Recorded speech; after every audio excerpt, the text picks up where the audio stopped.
Hello, this will be my overview from 4 articles about what I found interesting and how they tie into today's world and whether or not these concepts will need to change.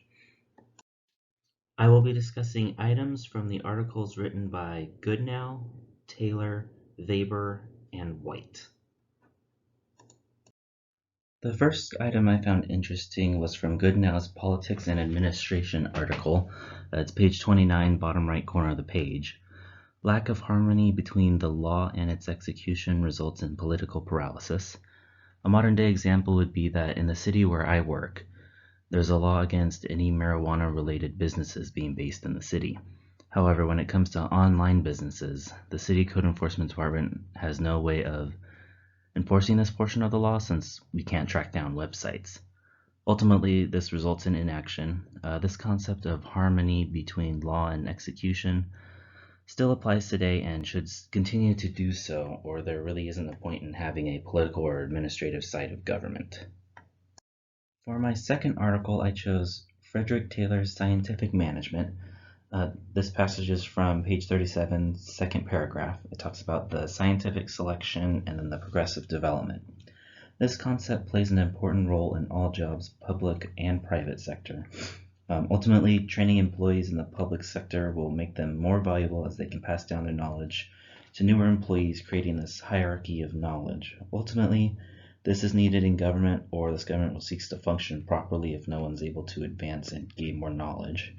Eventually, it'll lose its knowledge of what the agency is supposed to be accomplishing. And this concept should continue to be a part of public administration.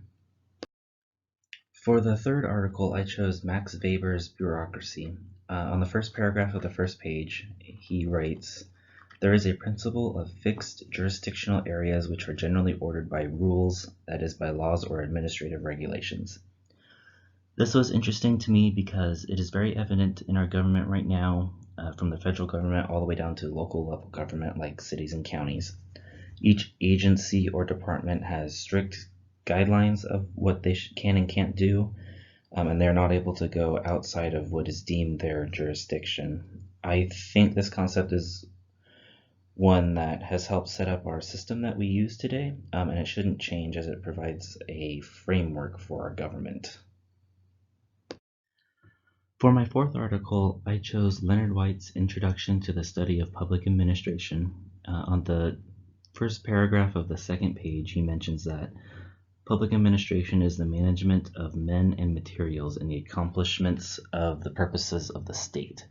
I found this interesting as he is expanding on Max Weber's principle of fixed jurisdictional areas that I mentioned in my third article. Each portion of the administration has areas they are supposed to manage and not encroach on another department or agency's boundaries. If one crosses the boundaries, ultimately it won't be accomplishing the wishes of the state. We see this concept everywhere in government. For example, the health department, they only concern themselves with matters of public health, but they don't encroach into, say, the courts or police powers jurisdictional areas. They leave that up to those departments or agencies with that mission.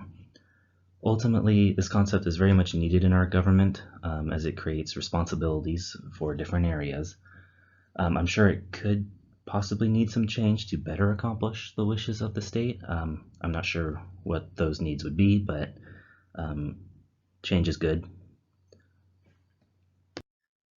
So those were my 4 articles and what I found interesting about them. Thank you for listening.